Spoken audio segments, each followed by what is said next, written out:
So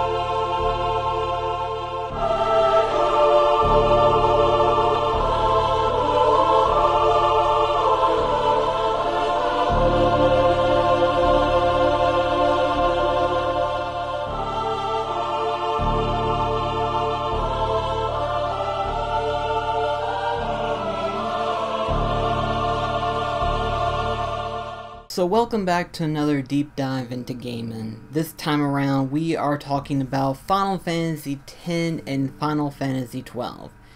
And here's the thing, there's going to be a little bit of a story behind Final Fantasy X, a little bit more interesting stuff that goes on with Final Fantasy X and stuff like that. But then once we get into Final Fantasy XII, that's whenever we're going to be talking about the true comparison between the original PS2 version followed by the international version of the PlayStation 4 HD version. So it's going to transition from like memory lane to actual comparison review type video. So unlike in Final Fantasy 7, 8, and 9 where I'm talking about the actual game itself, which we'll still do, in this case I'm actually going to do like an actual like memory slash comparison type video. So buckle up and enjoy the overall video. So let's talk about Final Fantasy X. Now, this is actually a story more or less because of the fact that Final Fantasy X is the first Final Fantasy game that I have ever played. Now, you know, years ago, whenever I first played Kingdom Hearts, you know, I've talked about this story before, but to recap, I played Kingdom Hearts multiple times, and I started to look into like the character BIOS and stuff like that. And you know, whenever you go into like the Disney characters, it shows what movie they first appeared in and what year. And then, sure enough, once you get to like the individual characters like Cloud, Leon, Yuffie, so on and so forth, whenever you read the BIOS, then it shows like when they first appeared, and it said like Final Fantasy 7, Final Fantasy 8, Final Fantasy 10, so on and so forth. And I'm like, Final Fantasy? What's that? And keep in mind, this is back in like 2002 probably. So in other words, Final Fantasy, I was not aware of Final Fantasy at the time, you know. Unlike now where I'm a big fan of the series, back then I had no idea what a Final Fantasy was. So whenever I got to talking to certain people about it, they were like, oh, Final Fantasy is great, including Final Fantasy 7. Final Fantasy 7 is like the best game in the existence. And it's like, okay, well, this is interesting. So I wanted to hop into Final Fantasy. However, though, the first Final Fantasy game that I actually got to play was actually Final Fantasy X. Now, there's a story with this one of how 10 got so connected with me, and particularly with me and a special friend of mine, TJ. So, Final Fantasy X, we both basically wanted to try to get it eventually, but we went to like leave, and TJ, if you're watching this video, put a comment down referring to like if we went to Knoxville or Nashville. I think we went to Knoxville, if I had to say, but we went to Knoxville, and back when GameStop was still big in its heyday and everything like that, we both found ourselves a copy of Final Fantasy X. And you know, we both he was sleeping over at my place and everything, and we were both playing Final Fantasy X. And from when we started all the way to basically when we beat Seymour for the first time at the Makalania Temple where you get Shiva as your next Aeon, that's where we was at in terms of like the first time we started playing it. And we did that all in one night. I think me and TJ, I think we played it probably, and when I say we, I mean he mostly. I mostly watched, but we were so intrigued by not only the story, but the overall gameplay and everything like that. It was so fun just to play and watch, technically. But, you know, I think that was like, how long of that was that, you know? I mean, record, if you calculate it into speeding and everything like that, it probably isn't as long. But keep in mind, this was like the first time we played Final Fantasy X. So we're talking like probably longer than what was actually people thinking it would take, you know? We played it from like 8 p.m. it was either 6, 7, or 8 p.m. It was relatively nighttime. And we played it all the way up to like 3, 4 a.m. in the morning. And we were both like, oh my gosh. I mean, we both really loved it, but we were like zonked out. You know, we hadn't really done that before, or at least if we had, it was only like one other game. With me, it was Kingdom Hearts, obviously. Beating that in like less than 20 hours, technically. I played a whole day of nothing but Kingdom Hearts. And TJ, I'm not sure what other game he had played before FF10 at the time, but to him, Final Fantasy X is like his favorite game of all time, and for good reasons. It's a good reason. It's a really good RPG game. In terms of like first-time RPG mechanics, anyone can easily jump into it, and they'll know all the mechanics needed in order to play any future RPG games that's out there, whether it be stats, whether it be customization, so on and so forth. In terms of like Final Fantasy wise, it was the first game to actually have voice acting. So, I mean, a lot of people give Final Fantasy X flack for what it is, you know, saying like, oh, this is the most cringiest RPG in the world, and I'm like, other than that one scene, which there's no argument, yes, that is cringy, but considering what the story is about, what Yuna has to go through, and everything like that, it kind of makes sense. It kind of makes sense in the sense of like why it is kind of cringy, because they're kind of like, they're trying to overcome the ideal concept of death, you know? It's like technically Yuna has to sacrifice herself in order to attain the final Aeon. You have Tidus, who realizes that his father is Sin, so you got all of these parallel problems that goes together, and so they're trying to overcome those like problems by fake laughing and stuff like that. So it may be cringy to a lot of people, but for the way the story was progressing at that point, it makes so much more sense, you know. And personally for me, I really enjoy this one. I really do. I think I've liked it, the HD international version of Final Fantasy X, more than I do the regular PlayStation 2 version. And not just because of its high res or anything like that, no, there's actually more to it.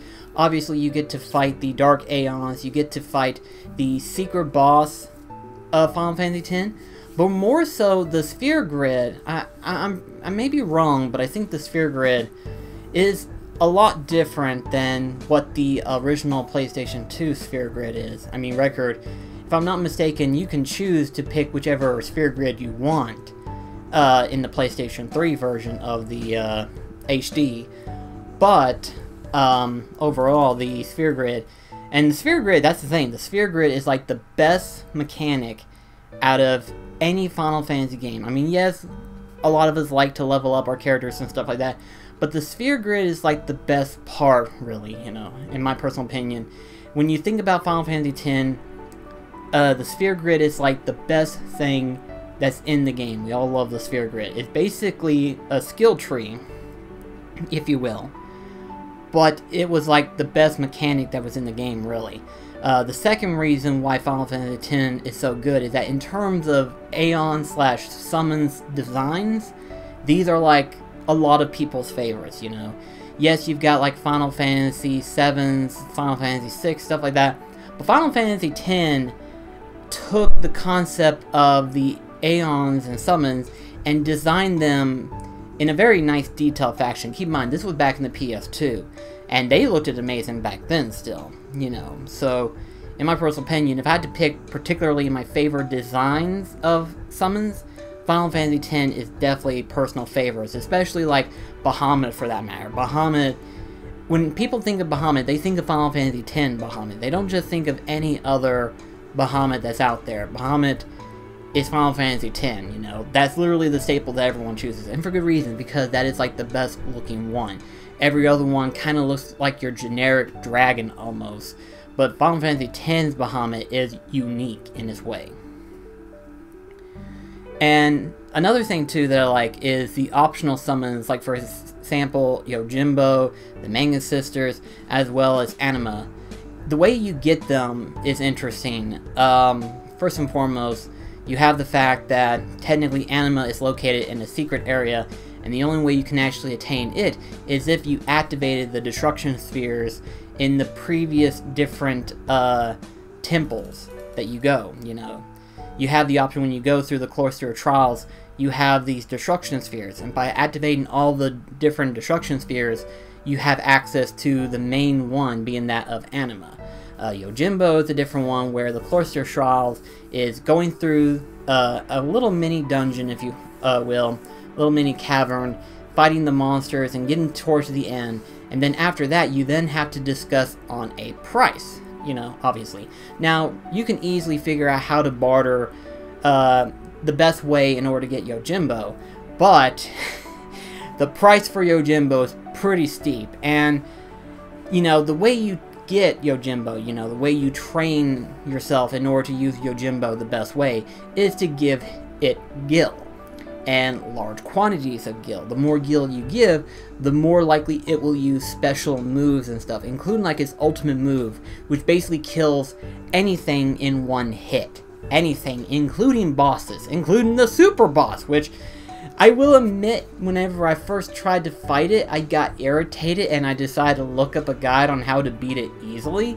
And sure enough, I saw Yojimbo and I'm like, okay, that's a 1 in a million shot. Awkwardly enough, whenever I found out how to use it, what would be the best way to kill the super boss, I then tried using Yojimbo and it was like a 1 move and it killed it instantly. And I'm like, okay, never mind. But another thing that's worth noting too as well is that in Final Fantasy fashion, you know, you get the ultimate weapon and stuff like that. In Final Fantasy X's case, however, you can get the ultimate weapon by doing 3 things, obviously. One is to attain the weapon itself. Now, the weapon itself is actually rendered useless until you get the 2 particular items needed in order to activate it. The item in particular is like, for example, the Sun Sigil and the Sun Sphere. Basically, by attaining those particular items that coincides with that weapon, you activate its ultimate ability that coincides with that character. Now, the thing is, too, is that every character is different when it comes to their abilities, and when you look at some of these abilities, you can't argue with the fact that some abilities can be replaced and make it better compared to most. I think, by default, Auron's weapon is the easiest and by far probably one of the better secret weapons to attain. One of the harder ones, and one that I would say is completely pointless to my opinion, of course. To others it's different, but for my opinion it's completely pointless, is the main character Tidus' ultimate weapon. And, you know, the first sphere isn't that hard to find, but the second sphere, you have to go through this mundane, stupid Chocobo challenge. I absolutely hate that. I absolutely hate the Chocobo balloon challenge thing, because that takes, like, super concentration just to get it right, and then even still, you have to be even more perfect just to where you can get it. That is, like, absolutely insane. So really, at the end of the day, I would say just getting Tidus' ultimate weapon was completely useless. However, at the time that I was playing it for the Let's Play, I think I made a way better ultimate weapon in comparison to the original ultimate weapon, in terms of, like, overall customized weapon that I did. So really, when you think about it, when you get good enough to attain items and customize the weapon and stuff like that, you can make a badass weapon that's better than the ultimate weapon early on. You know, when you think about it, early on, right off the bat, you can build a better weapon than what the ultimate weapon that you would normally attain in the game. So for most people, they may try to get the ultimate weapon at least once, but after that, I wouldn't recommend trying it, because you can easily customize your own weapon that's even better than the ultimate weapons themselves, probably. More than likely, you could. Now let's go ahead and talk about Final Fantasy XII. Now, this one, like I said, I don't really have any major memories on it, other than like playing Dragon Quest VIII, where it had Final Fantasy XII's demo disc on it. so that was like the only thing that I could think of in terms of like major memories. But in terms of like the overall game itself, and like I said, this is where we talk about the comparison between the international and the regular version. In the regular version, and this is actually the biggest one, is the job system. The job system is like the biggest thing that's in Final Fantasy XII. You see, back in the day with the PlayStation 2, in the American version, you could have access to all of the different jobs right then and there. You have access to all of the weapons and everything like that. It was free range and everything like that. All the spells and everything. Everybody can use the different spells and the different abilities and so on and so forth. In the international version, it's slightly different. In the international version, you only have the ability to choose up to 2 jobs per character. And at first I thought this would be interesting in the sense of that it makes it challenging, you know. You have to think critically of like what character should have what ability and use them to contribute to the overall party.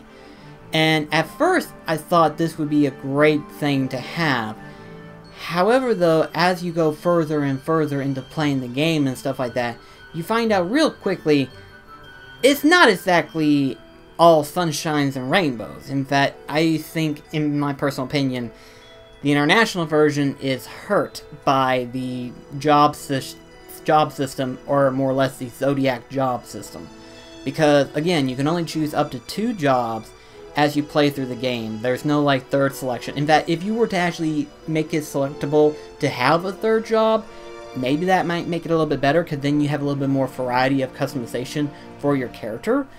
But as for like 2, you're very limited. In fact, when it comes to set abilities, there's only like 1 character that would be able to have like a certain set abilities. Like for example, Time Mage. Time Mage, you don't get access to as many abilities as you would with a Time Mage. And I'm glad that I got Balthier attached with a Time Mage.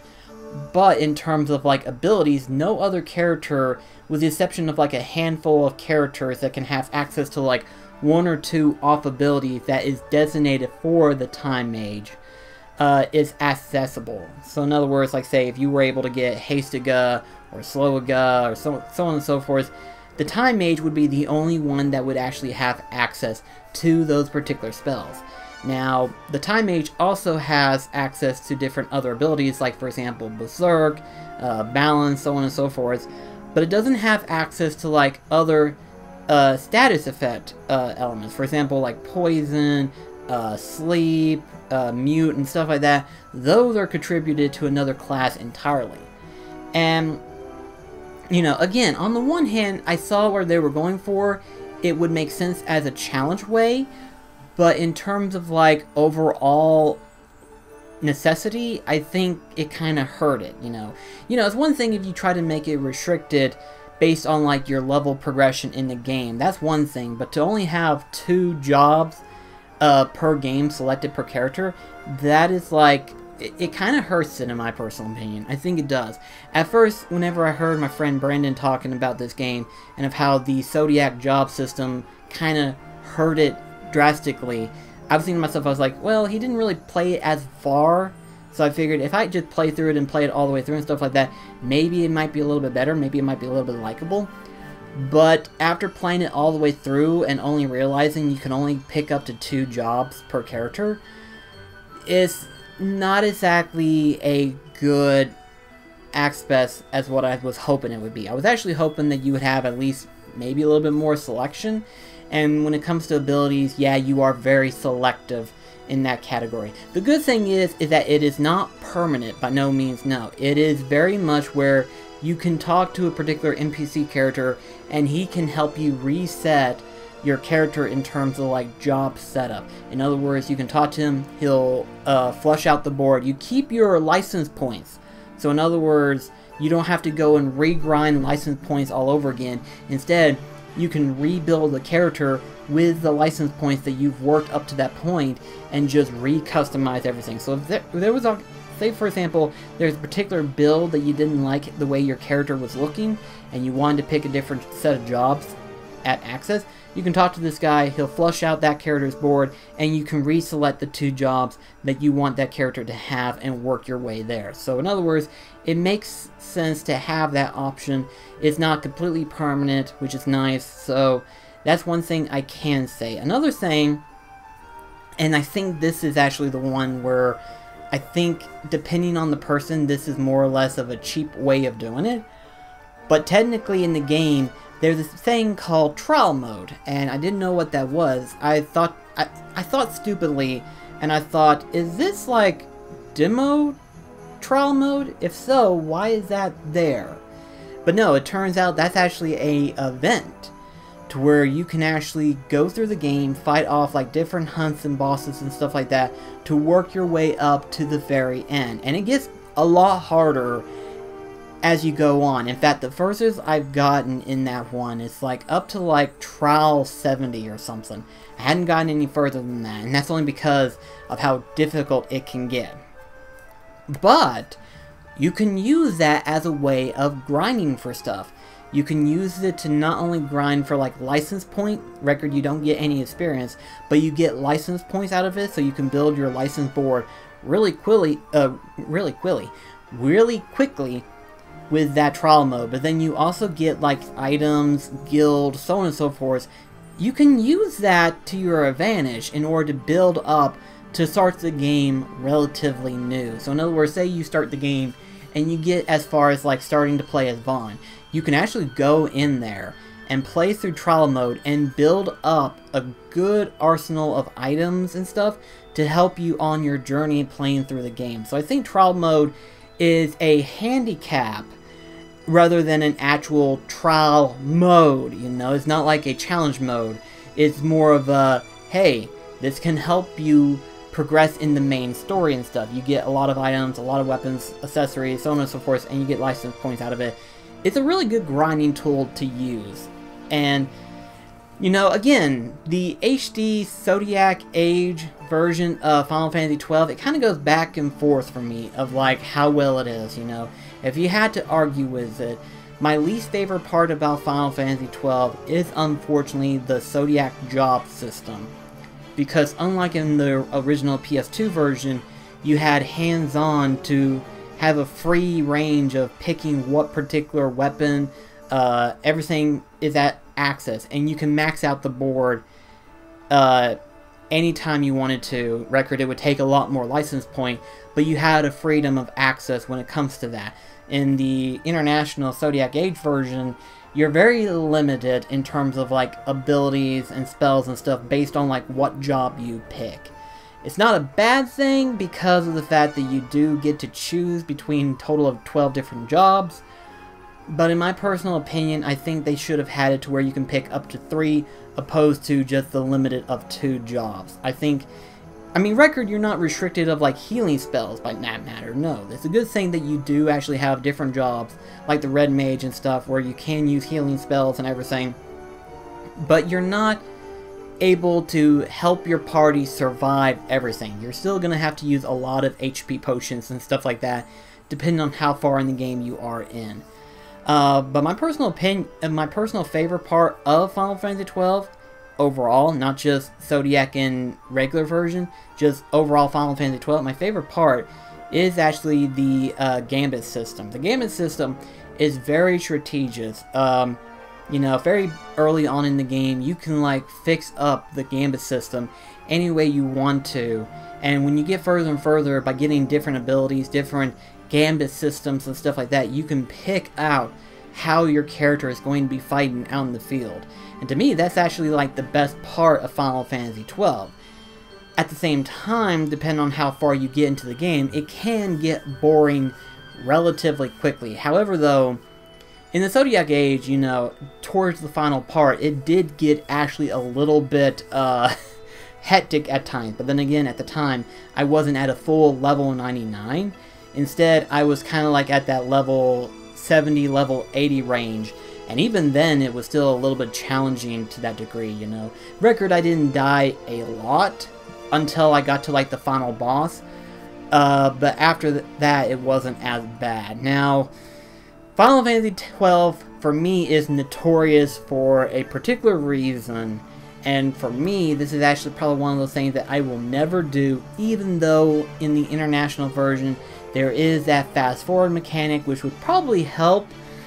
But I still don't feel up to do it, and that's the 2 super bosses that are in this game. The 2 super bosses. That is Yazuma and Ultimate Weapon. Now, these 2 in particular creatures, these 2 particular hunt monsters, are by far the toughest things that you will probably ever have to fight. I personally have never done it before in the original version, and I certainly am not going to try to do it in the Zodiac Age version. It's just, number one, they take so freaking long to kill. I mean, we're talking like an insane amount of time necessary just to try to remotely kill that said boss. It just, they have like over 1 million HP. Never mind that part. They have over 1 million HP. And technically they take like 2 to 3 hours max just to kill it. And I understand why they did that technically, you know, with MMO RPGs and stuff like that. There are bosses that act like more as raid battles to where it takes hours to kill it and stuff.